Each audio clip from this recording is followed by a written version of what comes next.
नमस्कार, जय हिंद, जय भारत। मेरा सोहन आपका अपने YouTube चैनल पर बहुत बहुत स्वागत करती हूँ। हम सॉल्व कर रहे हैं 2018 का पेपर। 2018 कब का? दिसंबर 2018 का पेपर। और ये कौन सा पेपर है? हमारा पेपर 2 होगा। ओके, सबसे पहली बात कि हमने ये जो 2018 का पेपर हम सॉल्व कर रहे थे, सबसे पहले हमने CDP सॉल्व कर लिया है ना। यदि आपने ये वीडियो मेरा नहीं देखा तो आप लिंक पे जाकर के मेरा ये वीडियो देख सकते हैं। CDP का हमने टोटल क्वेश्चंस यानी 30 का कंप्लीट कर लिया था 2018 का। और आज हम करेंगे 2018 का कौन सा पेपर करेंगे? आज हम करेंगे 2018 का paper mathematics and science. Okay, mathematics and science को हम करेंगे और जानेंगे कि किस प्रकार का क्वेश्चन 2018 में हमसे पूछा गया था। ओके, और इस क्वेश्चन को करने से ये वीडियो यदि आपके लिए ज़रा सा भी हेल्पफुल रहेगा, करने के बाद आपको फील होगा कि हाँ हेल्प मिला इससे, तो आप प्लीज़ मेरे वीडियो को लाइक एंड सब्सक्राइब कर दीजिएगा, प्लीज़ प्लीज़। ओके, तो नाउ मैथमेटिक्स एंड साइंस हम शुरुआत करते हैं। सबसे पहले हमारा जो आता है इसमें सेक्शन मैथमेटिक्स से आता है, मैथ से। और मैथ से जो हमारे आते हैं वो हमारे आते हैं टोटल 30 क्वेश्चंस। ओके, और प्लस हमारा 30 क्वेश्चंस आता है किससे? साइंस से। ओके, और इन दोनों में 10-10 मार्क्स के पेडागोजी सम्मिलित होते हैं। ओके, 10-10 मार्क्स के सम्मिलित होते हैं, यानी कि 10-10 इनमें से माइनस कर दीजिए। 20-20 आपके 40 टोटल कंटेंट होंगे एंड 20 आपके हो जाएंगे पेडागोजी। ओके, अब उन्हीं में से आपका टोटल साइंस में मिक्स्ड होगा। ओके, 31st क्वेश्चन क्या कहता है आपसे? एक बैठक में सदस्यों में से 4/25 महिलाएं थी, यह सदस्यों का कितना प्रतिशत था? ओके, यानी कि एक मीटिंग हो रही थी, मीटिंग में 4/25% मेंबर्स थे। ओके, फीमेल के। तो उनमें से आपको बताना है कि what percentage of the members of was this. Okay, कितने मेंबर्स होने चाहिए कितने में, यानी कि टोटल के टोटल 4/25। कहने का तात्पर्य है कि एक बैठक हो रही है, बैठक में 25 लोग हैं। ओके, 25 लोग बैठे हुए हैं, जिनमें से 4 जो है वो 25 है, 25 लोग बैठे हुए हैं जिनमें से कि 4 महिलाएं थी। ओके, तो आपको बताना है कि यह सदस्यों का कितना प्रतिशत होगा। तो ये प्रतिशत परसेंटेज से रिलेटेड आपका ये चैप्टर पूछा जा रहा है, मतलब ये क्वेश्चन पूछा गया है, तो इसमें कुछ करना नहीं है आपको। 4/, यहाँ पर मैं फिर से इसको फेयर कर देती हूँ। यहाँ पर जैसे कि हमारा कितना है 4/25। ओके, मेंबर्स टोटल 25 है, कितना का? ओके, हर 100% का हम लेते हैं, किसी का भी 100 जानते हैं कि अपने में 100 सबसे बेस्ट होता है, किसी का भी। तो 4 यदि है और 25 टोटल मेंबर्स है, तो इसको यदि हम परसेंटेज में आपको निकालना है, इसलिए 100 से हम इसको कर रहे हैं गुना। ओके, 25 को हम यदि काटेंगे तो 25 4 जा कट जाएगा। ओके, 25 का टेबल 4 बार में 100 कट जाएगा। अब कुछ करना नहीं, ये इन दोनों को आपस में क्या करना है? मल्टीप्लाई कर देना है, यानी कि गुना कर देना है। तो 4 4 जा कितना होता है हमारा? 16। तो हमारा कितना परसेंटेज निकल जाएगा? 16। 16 कौन सा ऑप्शन में हमारा है? तो 16 हमारा जो ऑप्शन है वो ऑप्शन नंबर 3। ओके, जो कि हम यहाँ देख सकते हैं, यानी कि हमारा जो एक बैठक में 4/25 महिलाएं थी, यह सदस्यों की कितना प्रतिशत है? ये 16% है। ओके, यानी कि महिलाओं का जो था वो परसेंटेज कितना निकला? 16%। महिलाएं का वहाँ पर संख्या का मतलब परसेंटेज बताया जाए जरा। नेक्स्ट, चलिए हम नेक्स्ट क्वेश्चन की ओर बढ़ते हैं। नेक्स्ट क्वेश्चन हमारा है 32 नंबर। ओके, 32 क्या कहता है क्वेश्चन आपसे? 32 क्वेश्चन कहता है आपसे कि एक दुकान ने अपनी कीमतों में 10% की कमी की। एक सामान की नई कीमत क्या है जो पहले 500 में बेची जाती थी? Okay, a shop reduced its price by 10%. What is the new price of an item which was previously sold for 500? यानी कि पहले, यानी जो भी सामान बेचता था दुकानदार अपने दुकान से, ओके, तो वो पूरा का पूरा उसका 100% वो बेचता था, लेकिन कुछ कारणों की वजह से जो आगे चल के क्या हुआ, उसने 10% की कमी कर दी। क्या कर दी? उसने 10% की उसमें कमी कर दी। तो अब जब वो कमी कर दिया है तो ऑब्वियसली क्या होगा, हमारा 100 जो परसेंटेज था, कितना था? 100 जो परसेंटेज था उसके सामान वो जो बेचता था उसमें उसने 10% की कमी कर दी। तो 10% यदि हम इसका 100 में से माइनस करते हैं 10, तो हमारा कितना निकल जाएगा? 90%। हम ये परसेंटेज कैलकुलेट कर रहे हैं। ओके, उसके बाद क्या कहता है? सामान की नई कीमत क्या है जो पहले 500 में बेची जाती थी? तो पहले जो 500 में बेची जाती थी उसकी नई कीमत क्या होगी, जो अब 10% घटा करके होगी ना। तो 90% का क्यों ना हम उसको निकाल देंगे, है ना। क्या निकाल देंगे? 90% का। यदि हम 500 से, जो कि 500 में बेची जा रही है ना, 90 का ये जो परसेंटेज, रुके मैं इसे अच्छे से क्लीन करके फेयर करती हूँ। हमारा ये 90 हुआ, क्या हुआ? उसकी जो बेची जाने वाली कीमत परसेंटेज निकाला हमने 100 से। ओके, 10% को लॉस करके ये ऊपर का परसेंटेज है, ये 90%। परसेंटेज का हम चिन्ह ऑब्वियसली 100 लिखते हैं ना, और गुना कितना में बेचा जाता है? ये 500 में। ओके, तो ये ज़ीरो कट, ये ज़ीरो कट। अब इन दोनों को क्या करेंगे, मल्टीप्लिकेशन कर देंगे। 9 5 जा कितना आपका होता है 45 होता है, और ये ज़ीरो इसमें ऐड कर देंगे। हमारे पास कितना टोटल आ जाएगा 450, यानी कि 450 का हमारा ये अब बेचा जाएगा कोई भी उसके दुकान में सामान। ओके, ये आप समझ गए। नहीं समझे तो दूसरे तरीके से मैं शॉर्ट में आपको बताती हूँ। ऑब्वियसली 10% की कमी की गई 500 में, तो आप यहाँ पर 500 में भी 10% की कमी कर सकते हैं। जैसे कि 500 का कितना आपका निकल जाएगा, 500 का आपका निकलेगा, यहाँ पर किसी भी चीज़ की हम 10% घटाते हैं। फॉर एग्जांपल 500 का हमारा 10% कितना कम होगा, 50 रुपीज़ होगा ना, 50 रुपीज़। 500 का एक ज़ीरो कम कर दीजिए ना, क्योंकि ऑब्वियसली 100 में 2 ज़ीरो होता है, 10 एक ज़ीरो बोल रहा है ना, तो एक ज़ीरो को हटा दीजिए, तो ये 50 हो गया। तो मेरे कहने का तात्पर्य यही है कि 50 आप 500 में 50 को माइनस कीजिएगा तो आपका कितना, क्योंकि इसका ये 10% 100। ओके, तो यानी कि ये आपका 500 का 10% 50 कम कर दिया जाएगा, तो आपका टोटल निकलेगा 450, जो कि हम इन दोनों को माइनस करके लाएंगे। ये सेकंड सिस्टम था, फर्स्ट वाला आपके लिए सही था, उसके अकॉर्डिंग भी आप इसको सॉल्व कर सकते हैं। ओके ना मेरे फ्रेंड्स। 33 क्या क्वेश्चन कहता है, 33 क्वेश्चन कहता है कि नीचे तापमान सेल्सियस में एक डेटा सेट दिया गया है। यहाँ पर आपका डेटा सेट दिया गया है ना, आप देख रहे हैं। इसको आपको सॉल्व करना, तो बड़े से छोटे का यहाँ से जो सबसे बड़ा, यानी कि इसको डेटा का परिसर क्या है। ओके, यानी कि आपका रेंज ऑफ डेटा बताना है। तो रेंज ऑफ डेटा बताने के लिए आपको इसमें क्या करना पड़ेगा, आपको इसमें करना पड़ेगा जो सबसे बड़ी संख्या यानी कि 8 है हमारे, और जो सबसे छोटी है यहाँ माइनस में, यहाँ देखिए माइनस छूटा हुआ। ओके, इस क्वेश्चन में माइनस भी है जो कि यहाँ पर नहीं दिया गया है, तो मैं लिख देती हूँ इसमें, ये माइनस यहाँ पर है, तो इनमें से -8 को हम सॉल्व करेंगे। ओके, तो यहाँ पर सॉल्व करने के लिए 8 और -8 को यदि हम सॉल्व करेंगे तो माइनस माइनस हमारा क्या होता है, माइनस माइनस हमारा होता है प्लस, यानी कि 8 और 8 को जोड़ेंगे तो कितना होगा 16, तो हमारा आंसर आ जाएगा 16 सेल्सियस। ओके, यानी कि हमारा उत्तर ये जो होगा वो हो जाएगा सेकेंड हो जाएगा। ओके ना, आप समझ गए।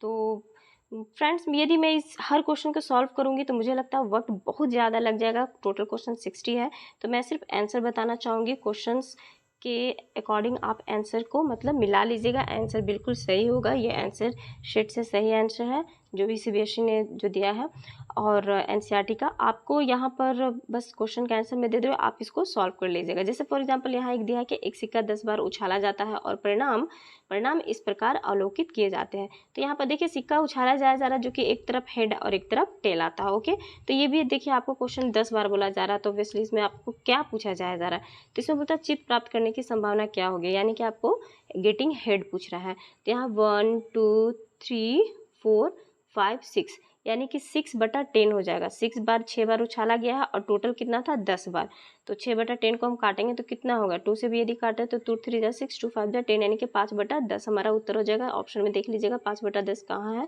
तो सॉरी 3/5 कहाँ है, तो ये हमारा ऑप्शन नंबर 1 हो जाएगा 3/5, क्योंकि 6/10 था ना, तो 2 से कटा, 2 3 6 और 2 5 10। ओके, तो हमारा ऑप्शन नंबर 3 सही हो जाएगा। नेक्स्ट क्वेश्चन 35 की ओर बढ़ते हैं, मैं डायरेक्ट आंसर बता रही हूँ। ओके, आप एनालिसिस करके मिला लीजिएगा।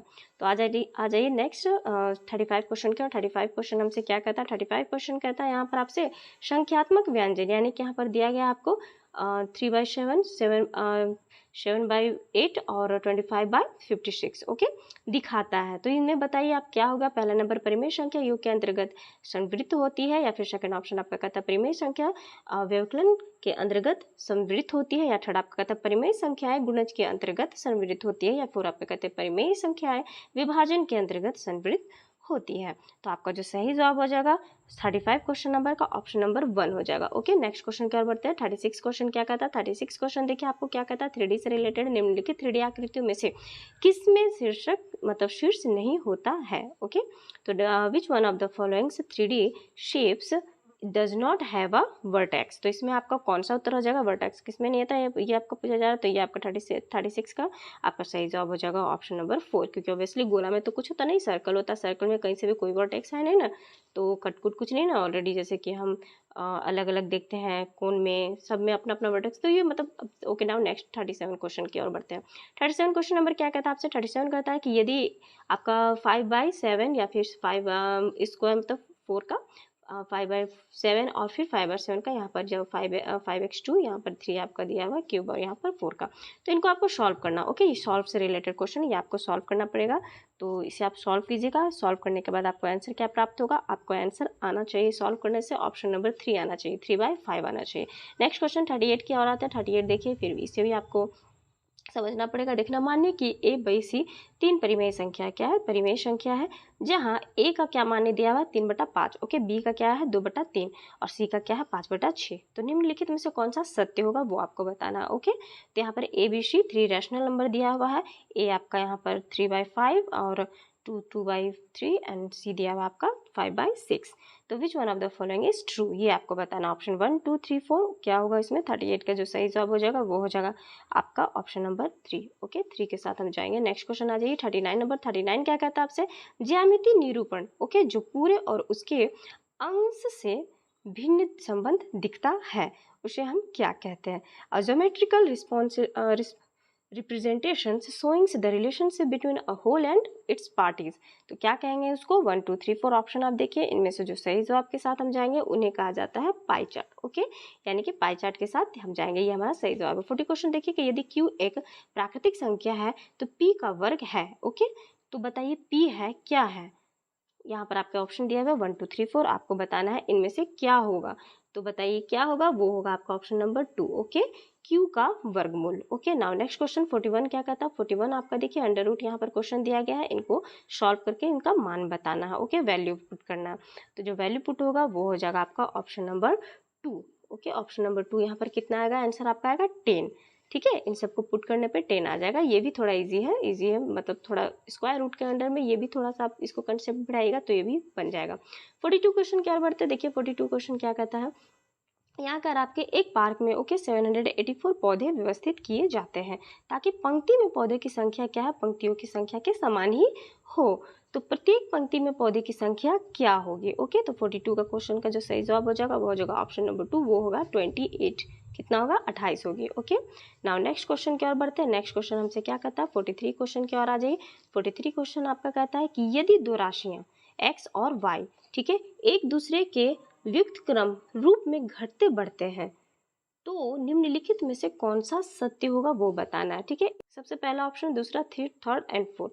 तो आपका जो 43 का सही जवाब हो जाएगा वो हो जाएगा आपका ऑप्शन नंबर 2। ओके, यानी कि 43 का सही जवाब हम 2 के साथ चलेंगे कि उनके संबंधित मानों का गुणन एक समान बना रहता है। नेक्स्ट 44 क्वेश्चन देखिए, यहाँ पर आपका दिया हुआ है, गिवन दिया हुआ है, इसको आपको सॉल्व करना है। सॉल्व कीजिएगा, सॉल्व करके आप आंसर की ओर जाइएगा। आंसर आपका आना चाहिए सॉल्व करने से ऑप्शन नंबर 3 आना चाहिए। ओके, यानी कि 4 आना चाहिए। हम ऑप्शन नंबर 3 की ओर जाएंगे, क्वेश्चन नंबर 44 का। 45 क्वेश्चन की ओर आते हैं। 45 क्वेश्चन आपको क्या कहता है, 45 कहता है 700 मीटर स्क्वायर क्षेत्रफल के एक आयताकार, ओके, टैंक को भरने के लिए 140 मीटर स्क्वायर पानी की आवश्यकता है। टैंक में पानी के स्तर की ऊंचाई क्या होगी।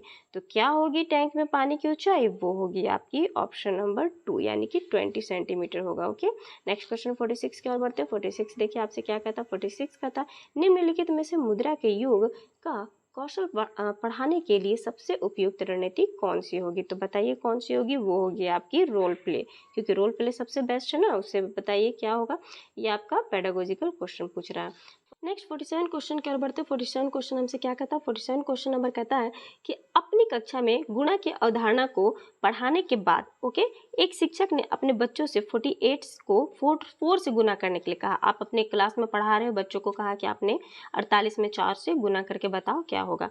तो उन्हीं के छात्रों ने, यानी क्या उन्हीं में से एक छात्र ने, उन्होंने क्या कहा, उन्होंने छात्रों में से एक ने इसे मौखिक रूप से हल किया, यानी कि मौखिक रूप से कहने के बाद लिखित रूप से नहीं, वो बोल करके उसे हल किया। 48 को 4 से गुना करने के लिए हमें पहले 48 में 48 को जोड़ना पड़ेगा और फिर जोड़ने के बाद जैसे से कितना आएगा 96 बनता है। ओके, जोड़ने के बाद 96 बनता है और फिर 96 को जोड़ते हैं 192 से, जिसमें कि उत्तर हमारा 192 होगा। इस तरीके से मतलब उस छात्र ने बताया है ना। तो बताइए आप कि गुणा के इस रणनीति के बारे में आप क्या कहेंगे। आप खुद पढ़े, अभी पढ़कर समझे और बताइए इससे रिलेटेड आप क्या कहेंगे। यहाँ ऑप्शन देखिए 1 2 3 4 आपका दिया हुआ है, तो हम चलेंगे सही जवाब की ओर। हमारा सही जवाब होगा ऑप्शन नंबर 4 की ओर, कि उसने गुणा को बार बार योग के रूप में समझा है। Okay, now next question are 48 के 48 नंबर क्या कहता है हमसे। 48 क्वेश्चन कहता है कि बच्चों को समय की अवधारणा को प्रस्तावित करने के लिए प्रारंभिक गतिविधि के रूप में निम्नलिखित में से कौन सी की जानी चाहिए। पहला, दूसरा, तीसरा ऑप्शन कि समय से संबंधित वाक्यांशों के साथ पूर्व अनुभवों के बारे में चर्चा करना, या फिर सेकंड ऑप्शन आपका बच्चों को पढ़ाने की घड़ी में समय को कैसे पढ़ाया जाए, या फिर थर्ड ऑप्शन आपका बच्चों को पढ़ाने की बीते हुए समय की गणना कैसे करें, या फिर फोर्थ आपका ऑप्शन कहता है कि विभिन्न इकाइयों से समय का रूपांतरण करना। तो आपका जो सही जवाब हो जाएगा 48 क्वेश्चन नंबर का जो सही जवाब हो जाएगा वो हो जाएगा हमारा ऑप्शन नंबर 1। ओके, यानी कि समय से संबंधित वाक्यांशों के साथ पूर्व अनुभवों के साथ बारे में चर्चा करना। नेक्स्ट क्वेश्चन 49 की ओर बढ़ते हैं। 49 क्वेश्चन हमसे क्या कहता है। 49 क्वेश्चन कहता है कि निम्नलिखित में से कौन सा मूल्यांकन का उद्देश्य नहीं है। पहला, दूसरा, तीसरा, चौथा, यानी आपके पास 4 ऑप्शन दिए हुए हैं। इनमें से देख करके आप एनालिसिस कीजिए। मैं आंसर के साथ जाना चाहूंगी। 49 का आंसर जो सही जवाब हो जाएगा वो हो जाएगा ऑप्शन नंबर हमारा 2, जो कि है डी नंबर। डी क्या कहता है हमसे। डी कहता है हमसे कि नीचे प्रदर्शन के आधार पर बच्चों को रैंकिंग करना, जो कि ये बिल्कुल भी सही नहीं है। रैंकिंग करना बिल्कुल भी सही नहीं, नेगेटिव है, इसलिए ये गलत होगा। ओके, 50 क्वेश्चन की ओर बात जाते हैं। 50 क्वेश्चन क्या कहता है। उच्च प्राथमिक स्तर पर गणित पढ़ाने के लिए निम्नलिखित में से कौन सी विधि सबसे अधिक उपयुक्त होगी। तो इनमें से आप देखिए, एनालिसिस कीजिए। सबसे अधिक उपयुक्त आपको मतलब विधि बताना है। ओके, जो हमारा सही अच्छा गणित पढ़ाने के लिए होता है। तो उच्च प्राथमिक स्तर पर आपको सोचना है। तो इनमें से जो सही जवाब हो जाएगा वो हो जाएगा ऑप्शन नंबर 4, समस्या समाधान विधि और सही जवाब हो जाएगा। नेक्स्ट आ जाइए। 51 क्वेश्चन आपको कहता है। 51 क्वेश्चन कहता है उच्च प्राथमिक स्तर पर गणित अधिगम के लिए निम्नलिखित में से कौन सा सबसे अधिक आवश्यक है। तो इनमें से सही सबसे ज्यादा अधिक जो आवश्यक होगा वो हो जाएगा option number 2। Okay, option number 2 कौन सा हो जाएगा। किसी समस्या को हल करने के विभिन्न तरीकों की खोज करना, क्योंकि ये सबसे पॉजिटिव बता रहा है ना सभी में से, इसलिए हमारा सही जवाब हो जाएगा। नेक्स्ट आ जाइए 52 क्वेश्चन नंबर। 52 क्वेश्चन क्या कहता है। 52 कहता है कि उच्च प्राथमिक स्तर पर गणित की कक्षा में उपयोग होने वाली पूछताछ की रणनीति क्या कहलाएगी, आपको इनमें से बताना है। तो जो हमारा कहलाया जाएगा वो हो जाएगा हमारा सही जवाब, वो हो जाएगा हमारा ऑप्शन नंबर 4 के साथ। ओके, ऑप्शन नंबर 4 क्या कहता है। ऑप्शन नंबर 4 कहता है आपसे कि बच्चों को उनके विचार या समझ व्यक्त करने और आलोचनात्मक रूप से सोचने में मदद मिलती है। जहाँ आलोचनात्मक रूप आता है कुछ कुछ जगह पर ये बिल्कुल सही होता है। ओके, क्रिटिकली ये थिंकिंग को, अंडरस्टैंडिंग को ये बढ़ावा दे रहा है, इसलिए आपको बोला जाए जरा इसमें बच्चों के विचार को भी, समझ को भी तो व्यक्त करने का मौका देना चाहिए ना, इसलिए ये उत्तर आपका सही हो जाएगा। ओके, तो ऑप्शन नंबर हमारा 4 सही हो जाएगा क्वेश्चन नंबर 52 का। नेक्स्ट क्वेश्चन की ओर बढ़ते हैं। आ जाइए 53 क्वेश्चन की ओर। 53 क्वेश्चन हमसे क्या कहता है। 53 क्वेश्चन कहता है आपको एक शिक्षक ने कक्षा 8 के बच्चों को क्षेत्रफल मापन सिखाया है, लेकिन उनके कई छात्र क्षेत्रफल और आयतन की विभिन्न इकाइयों के उपयोग के बीच में उलझन में है। तो बच्चों के इस तरह के भ्रम का कारण क्या हो सकता है। ओके, तो क्या हो सकता है। आप 1 2 3 4 देखिए, इनमें से जो सही जवाब की ओर मैं जाऊंगी, सही जवाब हो जाएगा ऑप्शन नंबर 3, यानी कि अलग अलग इकाइयों को उनके दैनिक जीवन से संबंधित किए बिना सभी को एक साथ बताया गया है। ओके, इसीलिए ये भ्रम पैदा हुआ है बच्चों में, जो वो समझ न सके, ठीक से नहीं कर पा रहे। 54 क्वेश्चन की ओर बढ़ते। 54 क्वेश्चन नंबर क्या कहता है। कक्षा में गणितीय वार्तालाप को प्रोत्साहित करने का सबसे उपयुक्त उद्देश्य निम्नलिखित में से कौन सा है। पहला, दूसरा, तीसरा, चौथा आपके पास दिया हुआ है, जिनमें कि सही उत्तर की ओर मैं जाऊंगी। सही उत्तर आपका हो जाएगा ऑप्शन नंबर 1 के साथ। ओके, ऑप्शन नंबर 1 क्या कहता है। गणितीय विवरणों के बारे में बात करते हुए और उनका उपयोग करते समय बच्चों को एक सटीक भाषा का उपयोग करने में सक्षम होना चाहिए। ओके, ये बिल्कुल सही है। नेक्स्ट आते हैं 55 क्वेश्चन के। और 55 क्वेश्चन आपको क्या कहता है। गणित में नैदानिक परीक्षण का उद्देश्य है। ओके, यानी कि क्या होता है, यहाँ पर डायग्नोस्टिक टेस्ट के बारे में मैथमेटिक्स में आपसे पूछा जा रहा है। तो जो हमारा 55 का सही जवाब हो जाएगा ऑप्शन नंबर 1, बच्चों की समझ में अंतर को जानना। 56 क्या पूछता है। 56 क्वेश्चन आपसे कहता है कि उपचारात्मक शिक्षण सहायक है। ओके, उपचारात्मक शिक्षण किस चीज में सहायक है, यानी कि रेमेडियल टीचिंग के बारे में आपको पूछ रहा है। तो रेमेडियल टीचिंग आप जान रहे होंगे कि 4 नंबर हमारा जो कमजोर छात्रों की सीखने की कठिनाइयों को दूर करने में। ओके, क्योंकि ये चीज इसीलिए मानी जाती है उपचारात्मक रेमेडियल टीचिंग। ओके, नेक्स्ट आ जाइए 57 क्वेश्चन नंबर। 57 क्वेश्चन नंबर क्या कहता है। निम्नलिखित में से कौन सी एक गणितीय प्रक्रिया नहीं है। इसमें आपको नहीं बताना है, तो जो नहीं होगा वो कौन सा होगा वो ऑब्वियसली आप जान रहे हैं, पढ़कर ही समझ जाएंगे। रटना। ओके, रटना किसी में भी पॉजिटिव नहीं बताता। 58 क्वेश्चन नंबर आ जाइए, वो थोड़ा ईजी था। नेक्स्ट आ जाइए, गणित सीखने में त्रुटि एक महत्वपूर्ण भूमिका निभाती है। बिल्कुल सही है, तो बताइए सत्य। ये जो आपके पास कथन किया गया वो क्या है, सत्य है, असत्य है। तो सबसे पहले हम ऑप्शन के साथ जाएंगे। यहाँ पर देखेंगे कि ये तो पहली बात की सत्य है ना, क्योंकि त्रुटि प्राप्तांकों के बारे में प्रतिक्रिया प्रदान करती है। तो हमारा जो ऑप्शन नंबर 4 हो जाएगा वो सही हो जाएगा। ओके, तो हमारा 58 का क्वेश्चन नंबर ऑप्शन नंबर 4 सही था। नेक्स्ट आ जाइए 59 क्वेश्चन नंबर क्या कहता है, आकार पढ़ाते समय। क्या आकार पढ़ाते समय एक शिक्षक ऐतिहासिक स्थानों की यात्रा की योजना बना सकता है? क्योंकि A B C D. Okay, आप चारों ऑप्शन को अच्छे से पढ़िए। चारों ऑप्शन में आपका जो पूछ रहा है कि क्या है, यहाँ पर देखिए आपका मल्टीपल क्वेश्चन थोड़ा सा दिया गया। तो चलिए इसको हमारा जो सही जवाब हो जाएगा वो हो जाएगा हमारा ऑप्शन नंबर 2, जो कि सी के साथ हम जाएंगे। सी हमारा क्या कहता है, सी हमारा कहता है, सी कहता है कि आकार हर वस्तुकला का एक अभिन्न हिस्सा है और इस तरह की यात्राएं विषयों से संबंध को प्रोत्साहित करती है। बिल्कुल करती है। ओके, तो नाउ नेक्स्ट क्वेश्चन की ओर बढ़ते हैं। हमारा नेक्स्ट क्वेश्चन है 60 नंबर। तो 60 नंबर क्या कहता है, एक छात्र को एक घन की सतह का क्षेत्रफल निकालने के लिए कहा गया तो उसने आयतन निकाला। क्या निकाला, आयतन निकाला। तो गणना में त्रुटि का के कारण बताइए क्या होगा। तो इनमें से आपका जो सही जवाब की ओर बढ़ेंगे, 60 का जो हमारा सही जवाब हो जाएगा वो हो जाएगा हमारा ऑप्शन नंबर भी 1 होगा, इसका सी नंबर। सी क्या कहता है कि छात्र की सतह का क्षेत्रफल और आयतन की अवधारणा को समझने में सक्षम नहीं है बच्चा, इसीलिए उनसे गलती हो गया, क्योंकि उसे बोला गया क्या निकालने के लिए, उसे बोला गया घन की सतह का क्षेत्रफल निकालने के लिए, उसने निकाल दिया आयतन का। ओके, इसलिए सही होगा वो उत्तर। ओके, चलिए नेक्स्ट, यानी कि वॉल्यूम निकाल दिया गया, सरफेस एरिया क्यों बोला गया था। नेक्स्ट क्वेश्चन बोला जा रहा है 61 की ओर। 61 क्वेश्चन देखिए आपसे क्या कहता है, संसार में पाए जाने वाले लंबे सर्प है। ओके, यानी कि संसार में पाए जाने वाले लंबे सर्प, सबसे लंबे सर्प है, कौन सा है वो, तो वो हमारा है ऑप्शन नंबर 4, जालीदार अजगर। ओके, ये सबसे लंबा सर्प बोला गया है। ये आ जाइए नेक्स्ट 62 की ओर। ये हमारा अब थोड़ा 62 के क्वेश्चन की ओर आ जाइए। 62 क्वेश्चन नंबर क्या कहता है, अब हमारा साइंस की ओर आ रहे हैं। ओके, हमारा मैथमेटिक्स हो चुका, नेक्स्ट चलते साइंस की। यहाँ देखिए क्या कहता है, चलिए 62 क्वेश्चन क्या कहता है कि विश्व भर में लोगों द्वारा योग किया जाता है। क्या, क्योंकि, यानी कि योग किया जाता है, क्यों योग किया जाता है, योग इसलिए किया जाता है ताकि यह लोगों को स्वस्थ रखता है। ओके, ऑप्शन नंबर 2 सही जवाब हो जाएगा। नेक्स्ट 63 क्या कहता है, 63 कहता है चेचक के टीके का आविष्कार के द्वारा किया गया। किसके द्वारा चेचक का आविष्कार किया गया, तो वो क्या गया, एडवर्ड जेनर के द्वारा। किसके द्वारा, एडवर्ड जेनर के द्वारा हमारा चेचक का आविष्कार, चेचक के टीके का आविष्कार किया गया। नेक्स्ट क्वेश्चन नंबर हमारा 64 क्या कहता है, 64 अजय निम्नलिखित में से किसका उपयोग एक परिरक्षक के में किया जाता है। ओके, तो इनमें से हमारा जो सही जवाब हो जाएगा वो हो जाएगा हमारा ऑप्शन नंबर 2।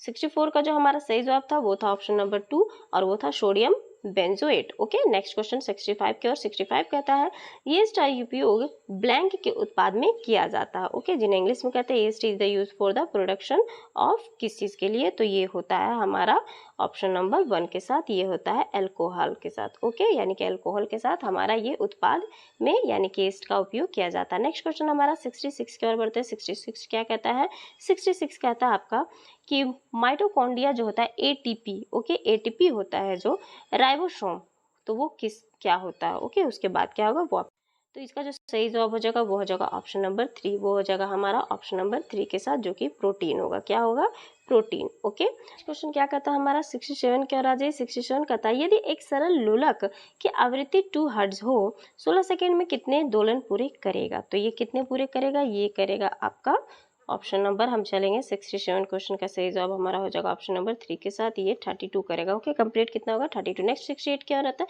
निम्नलिखित में से कौन सी धातु वायु पर रखने पर जल उठती है। ओके, यानी कि ऐसा which one of the following metals burn it keeped in air. Okay, यानी कि वायु में रखेंगे तो वो जल जाएंगे, वो कौन सा धातु होगा, वो हो जाएगा हमारा सोडियम। कौन सा हो जाएगा, वो हो जाएगा हमारा सोडियम।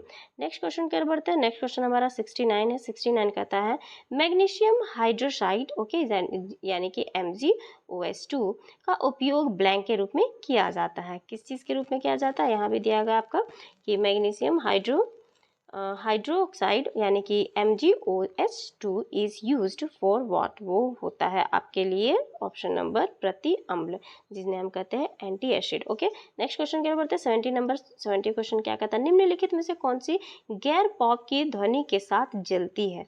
ओके, तो which of the following is the gas is burn with pop sound, तो वो हमारा होता है ऑप्शन नंबर, यहाँ पर सही जवाब हो जाएगा आपका 2। Okay, hydrogen. नेक्स्ट क्वेश्चन 71 कहता है निम्नलिखित में से कौन सा से संपर्क बल्ब का यानी कि संपर्क बल के उदाहरण है। यहाँ पर देखिए आपको फ्रेंड्स ये जो क्वेश्चन दिया हुआ है ये संपर्क बल से दिया गया है और इसका जो क्वेश्चन का जो ऑप्शन है ये सही तरीके से नहीं है मैं कहूँगी, क्योंकि एक तरह से हमारा इसका उत्तर असंपर्क बल में आ जाएगा, गुरुत्वाकर्षण चुंबकीय, जो कि ये दोनों का दोनों नहीं दिया, ना ऑप्शन में दिए गए हैं ना ये। तो ये हमारा सही जवाब तो एक्चुअली 1 3 है, लेकिन ये है नहीं नपेशीय बल, तो वो आपका संपर्क बल में आ जाएगा। तो नेक्स्ट क्वेश्चन की ओर बढ़ते हैं। 72 हमारा क्या कहता है, मधुमेह रोग किस हार्मोन्स द्वारा नियंत्रित होता है। ओके, तो यानी कि diabetes is controlled by hormones, कौन सा वो हार्मोन्स है जिनसे ये कंट्रोल होता है, वो होता है ऑप्शन नंबर आपका 3 इंसुलिन। होता है ना इंसुलिन के साथ, बिल्कुल ये होता है। नेक्स्ट क्वेश्चन क्या बढ़ते हैं 72 के बाद 73 क्वेश्चन नंबर हमारा क्या कहता है। 73 क्वेश्चन कहता है निम्नलिखित में से कौन सा पेट्रोलियम का उत्पाद नहीं है। ओके, इसमें से बोलता है which of the following is not a produce of petroleum. तो यहाँ पर प्रोडक्ट ऑफ पेट्रोलियम, तो यहाँ पर आपका जो सही जवाब हो जाएगा वो हम सही जवाब के साथ चलेंगे, तो सही जवाब आपका हो जाएगा ऑप्शन नंबर 2। ओके, यानी कि सीएनजी जो है वो हमारा पेट्रोलियम का उत्पाद नहीं है। नेक्स्ट क्वेश्चन की ओर बढ़ेंगे। नेक्स्ट क्वेश्चन हमारा क्या कहता है, नेक्स्ट क्वेश्चन आ जाइए 74 की ओर। 74 कहता है कि रेड डेटा बुक, ओके देखिए ये क्वेश्चन आ गया, रेड डेटा बुक से का रिकॉर्ड रखता है। ओके, रेड डेटा बुक जो है वो पूछा जाता है, स्पेशली ये पेडागोजी से रिलेटेड पूछता है। तो ये पूछा जा रहा है कि ये मतलब किस चीज़ का रिकॉर्ड रखता है, तो वो आपका रखता है यहाँ पर ऑप्शन नंबर आपका हो जाएगा 1। ओके, यानी कि संकटा पत्र प्रजातियों के साथ। ओके, नेक्स्ट क्वेश्चन क्या बढ़ता है 75 क्या कहता है, जूते के सोल असमतल क्यों किए जाते हैं। ओके, तो यहाँ पर आपका बताया जा रहा है why is the sole of the shoes treaded. तो यहाँ पर सही जवाब के साथ हम चलेंगे, सही जवाब हो जाएगा हमारा 75 क्वेश्चन का ऑप्शन नंबर 3। ओके, यानी कि जड़त्व बढ़ाने के लिए। नेक्स्ट क्वेश्चन क्या बढ़ते हैं, नेक्स्ट क्वेश्चन हमारा है 76 नंबर। सारिका ने आसूत ओके आसूत जल एक बोतल में लिया और पता लगाने की कोशिश की कि वह विद्युत का सुचालक है या नहीं, उसे क्या प्राप्त होने की संभावना होगी। ओके, तो यहाँ पर आप बताएंगे ऑप्शन नंबर किन के साथ जाएंगे, तो हमारा ऑप्शन जो सही जवाब हो जाएगा वो हो जाएगा ऑप्शन नंबर 3, यह विद्युत का कमजोर चालक है। नेक्स्ट क्वेश्चन क्या बढ़ता है 77 क्वेश्चन नंबर हमारा क्या कहता है, निम्नलिखित में से कौन सा कथन सत्य नहीं है आपको बताना। तो निम्नलिखित में से जो कथन हमारा सही नहीं होगा वो हो जाएगा ऑप्शन 1, किसी विद्युत परिपथ में सुरक्षित प्रवाहित होने के लिए विद्युत धारा की न्यूनतम सीमा। ओके, ये हमारा सही जवाब हो जाएगा 77 नंबर का। 78 नंबर, निम्नलिखित में से किस स्थान के चक्रवात से सबसे अधिक प्रभावित होने की संभावना है। तो यहाँ आपको बताना सबसे अधिक जो संभावना हो वो है ऑप्शन नंबर 2 के साथ, पूरी के साथ। ओके, क्योंकि पूरी में ज़्यादा संभावना है चक्रवात होने की, क्योंकि बगल में ही जान रहे ना समुद्र है। नेक्स्ट क्वेश्चन क्या बढ़ते हैं 79 नंबर। 79 हमारा क्या कहता है, 79 कहता है पृथ्वी पर ऋतुएं बदलती है, क्यों बदलती है ऋतुएं, वो बदलती हैं क्योंकि पृथ्वी का घूर्णन अक्ष इसकी कक्षा के तल के सापेक्ष झुका हुआ है, इसीलिए ये बदलती है। नेक्स्ट क्वेश्चन क्या आ जाते हैं 80 नंबर। 80 नंबर हमारा देखिए 2 स्तंभ दिए हुए हैं ए और पी, इनको आपको मतलब देखना है और इसको बिठाना है कि किसमें क्या होगा। तो जो हमारा 18 का जो सही जवाब हो जाएगा वो हमारा यहाँ पर देखिए ऑप्शन दिया हुआ, हम ऑप्शन 4 के साथ चलेंगे क्योंकि ऑप्शन हमारा 4 सही जवाब होगा। ऑप्शन नंबर 4 हमारा क्या कहता है, 4 का पहले 4 होगा। ओके, यानी कि पहला का हमारा ये 4 नंबर दिया गया है, उसके बाद हमारा जो होगा तीसरा नंबर होगा यहाँ से थर्ड, और उसके बाद लास्ट में हमारा होगा 1 और 2। ओके, तो यानी कि ये हो जाएगा 1 और 2 और ये हमारा इस तरीके से हो जाएगा। ओके, नाउ नेक्स्ट क्वेश्चन की ओर बढ़ते हैं।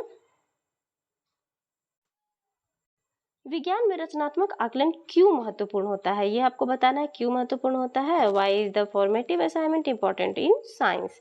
तो ये साइंस ही नहीं, सब में फॉर्मेटिव असाइनमेंट इंपॉर्टेंट रोल रखता है ना, क्योंकि समेटिव से तो फॉर्मेटिव बेटर है ना। तो इसका जो सही जवाब हो जाएगा वो हो जाएगा हमारा ऑप्शन नंबर 3, क्योंकि यह निदानात्मक यानी कि वह यह डायग्नोस्टिक है। ओके, निदानात्मक है। नेक्स्ट क्वेश्चन क्या बढ़ते हैं 82 नंबर। 82 हमसे क्या कहता है, 82 कहता है विद्यालय में विज्ञान मेले का आयोजन क्यों किया जाता है। तो विज्ञान मेले का आयोजन जो किया जाता है वो इसलिए किया जाता है ताकि शिक्षार्थी में विज्ञान के सृजन और प्रयोग करने की क्षमता का विकास करने के लिए ओके ये हो सके, इसीलिए किया जाता है। ऑप्शन नंबर 3 सही जवाब है। नेक्स्ट आ जाइए 83 क्वेश्चन नंबर की ओर। 83 क्वेश्चन क्या कहता है, एक शिक्षक के नाते निम्नलिखित में से किसे आप शिक्षण में वैज्ञानिक विधा के लिए सबसे उपयुक्त समझते हैं। तो जिसे आप सबसे उपयुक्त समझेंगे वो हो जाएगा आपका ऑप्शन नंबर 4 ओके, कि अवधारणाओं से संबंधित गतिविधियों को शिक्षार्थियों से कराना, जो भी कराया जाए उन सब का जुड़ाव हो एक दूसरे से, ये नहीं कि कुछ भी करा रहे हैं और उसका कोई मीन्स ना हो। नेक्स्ट क्वेश्चन क्या आ जाता है, नेक्स्ट क्वेश्चन 84 नंबर है। 84 हमारा क्या कहता है, 84 कहता है कि एनसीएफ 2005 के अनुसार अच्छी विज्ञान शिक्षा जीवन के प्रति सत्य होती है, इसका क्या अर्थ है okay. According to NCF 2005 good science education is true to life, what's does it that's यानी कि दिस मीन्स। तो यह हमारा जो मीन्स इसका निकलता है वो हमारा यह निकलेगा, हमारा निकलेगा कि विज्ञान बालक को कार्य की दुनिया में प्रवेश हेतु तैयार करे ओके, यानी कि इसका अर्थ यही निकलता है विज्ञान बालक को कार्य की दुनिया में प्रवेश हेतु तैयार करे। ऑप्शन नंबर 1 हमारा सही जवाब होगा ओके। नेक्स्ट क्वेश्चन क्या बढ़ते हैं, नेक्स्ट क्वेश्चन हमारा क्या कहता है 85 नंबर। 85 कहता है निम्नलिखित में से कौन सा वैज्ञानिक दृष्टिकोण का गुण नहीं है। तो जो गुण नहीं है वो हो जाएगा कठिन कार्य, कठिन कार्य जो है वो गुण नहीं है ओके। नेक्स्ट क्वेश्चन क्या बढ़ते हैं 86 क्वेश्चन हमसे क्या कहता है, 86 क्वेश्चन कहता है हर एक कक्षा 6 के शिक्षार्थियों को घूर्णन गति पढ़ाना चाहता है ओके, निम्नलिखित में से कौन सी सबसे अच्छी विधा होगा। तो जो अच्छी विधा होगा वो हो जाएगा हमारा ऑप्शन नंबर 2 गतिविधि आधारित शिक्षण ओके, क्योंकि एक्टिविटी बेस्ड टीचिंग से बच्चों को और भी अच्छे से किसी भी विधि में समझ में आएगा ओके। नाउ नेक्स्ट हमारा आते हैं 87 नंबर। 87 हमसे क्या कहता है, 87 कहता है निम्नलिखित में से कौन सा विज्ञान अधिगम का एक महत्वपूर्ण उद्देश्य है ओके, यानी कि which one of the followings is an important AIIMS of learning science. तो आप ऑप्शन देखिए, इनमें से आप एनालिसिस कीजिए, इनमें से हमारा जो होगा वो सही जवाब की ओर हम बढ़ेंगे, जो हमारा होगा ऑप्शन नंबर 3 यानी कि अध्ययनकर्ताओं में ईमानदारी, अखंडता और सहयोग के मूल्यों की प्राप्ति ओके। नेक्स्ट क्वेश्चन क्या बढ़ता है, नेक्स्ट क्वेश्चन हमारा 88 में आ जाता है। 88 क्वेश्चन क्या कहता है विज्ञान के मूल्यांकन में सतत एवं समग्र मूल्यांकन का अर्थ है, क्या है सतत एवं समग्र मूल्यांकन, जो कि सीसीई ओके यानी कि कंटिन्यू एंड कॉम्प्रिहेंसिव इवोल्यूशन के बारे में आपसे पूछा जा रहा है। तो 88 का जो सही जवाब होगा जो हमारा ऑप्शन नंबर 3 अधिगम के आकलन हेतु सामान्य गतिविधियों और अभ्यास ओके। नेक्स्ट क्वेश्चन क्या बढ़ता है, नेक्स्ट क्वेश्चन हमारा 89 है। 89 हमसे क्या कहता है, यानी आपसे क्या कह रहा है निम्नलिखित में से कौन सा समस्या समाधान विधि का एक चरण नहीं है ओके, ये आपसे पूछ रहा है नहीं है। तो which one of the followings is not a step of problem solving approach, यानी कि प्रॉब्लम सॉल्विंग अप्रोच कौन सा नहीं है ओके, नॉट पूछ रहा है ना। तो 89 का जो सही जवाब हो जाएगा वो हमारा कौन सा नहीं है। तो आई थिंक ये आप जान रहे ये यानी कि अवलोकन नहीं है, ऑब्जर्वेशन नहीं है। नेक्स्ट क्वेश्चन की ओर बढ़ते हैं। नेक्स्ट क्वेश्चन हमारा है 90 नंबर, क्योंकि इसमें चरण स्थिति की कल्पना करना, समाधान का प्रयास करना और निष्कर्ष निकालना, अटेम्प्ट टू सॉल्व, विजुअलाइजेशन और ड्राइंग कंक्लूजन, ये सब तो होता है ना समस्या समाधान विधि में, अवलोकन करना नहीं होता, इसलिए इसको सही उत्तर हो जाएगा। नेक्स्ट क्वेश्चन हमारा 90 है और ये हमारा 90 क्वेश्चन है निम्नलिखित में से कौन सा विज्ञान में अनुरूपता विधि का एक चरण है, वो आपको बताना है ना कि which one of the followings is a step of analogy stressed in science. तो इनमें जो सही जवाब होगा वो होगा आपका ऑप्शन नंबर 1 यानी कि आपका समानताओं का चित्रण ओके, समानताओं का चित्रण यानी कि मैप सिमिलरिटीज जो है आपका इसका सही जवाब होगा 90 क्वेश्चन नंबर का, कि उनसे विज्ञान में अनुरूपता यानी कि अनुरूपता विधि का एक चरण है समानताओं का चित्रण। तो हमारा जो 90 क्वेश्चन है हमारे फ्रेंड्स सोशल स्टडी हम करा चुके हैं, ये भी आप देख सकते हैं, ये भी हमारा वीडियो इसका बन चुका है और हिंदी में बन चुका है, सिर्फ और सिर्फ इस पेपर का इंग्लिश रह गया, अदरवाइज पुराने सारे पेपर्स आप देखने के लिए प्रीवियस ईयर पेपर आप मेरे डिस्क्रिप्शन या फिर आप प्लेलिस्ट पे जा करके आप देख सकते हैं 2021, 19 और 18 का